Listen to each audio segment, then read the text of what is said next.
23 तारीख की सुबह ये सूचना मिलती है स्थानीय पुलिस को कि बिजोपुरा नहर के पास एक गाड़ी है मारुति 800, वो पूरी तरह से जल गई है। उसमें एक व्यक्ति बैठा हुआ है, वो भी पूरी तरह से जल चुका है। वहाँ पर तुरंत हमारी पुलिस टीम पहुँचती है, फॉरेंसिक टीम पहुँचती है। गाड़ी में से डेड बॉडी को निकाला जाता है। उसके बाद इस गाड़ी का जो प्लेट पे नंबर था उससे गाड़ी ट्रेस की जाती है, तो पता चलता है गाड़ी ओरिजिनली कोई कानपुर का ओनर है जिसके पास ये गाड़ी जिसके नाम पे रजिस्टर्ड है। उस गाड़ी को जब हम ट्रेस करते हैं तो पता चलता है गाड़ी 8 बार बिक चुकी है आगे। और अभी रिसेंट में 2-2.5 महीने पहले डॉक्टर मुबारक नाम के व्यक्ति ने ये गाड़ी को खरीदा था। इसके बाद ये जब पूरी तफ्तीश चली रही होती है तभी एक सोनू नामक व्यक्ति है, उसके परिजन आते हैं। वो थाने पे सूचना देते हैं कि ये जो सोनू है, जो मूल रूप से यमुनानगर का रहने वाला था और अभी हबीबगढ़ में रह रहा था, उन्हें शक है जो अभी गाड़ी जली थी बिजोपुरा नहर के पास, उसमें जो डेड बॉडी है वो उसकी हो सकती है।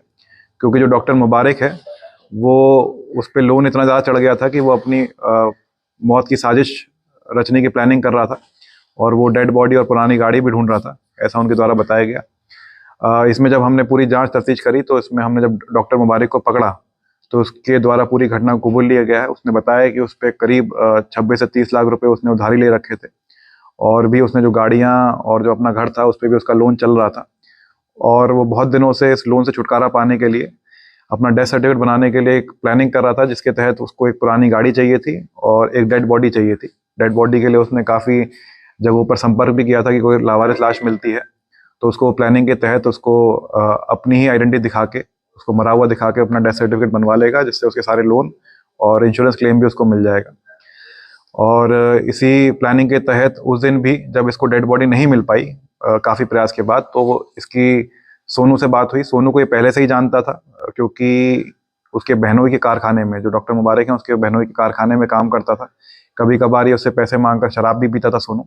तो उस दिन ये 22 तारीख की शाम को एक ढाबे पर पहुंचता है जहां सोनू उसको मिलता है। दोनों साथ में खाना खाते हैं ढाबे पर। उसके बाद फिर इसके दिमाग में उसको शराब पिलाने की स्कीम आती है, वो उसको ठेके पे लेके जाता है, शराब पिलाता है।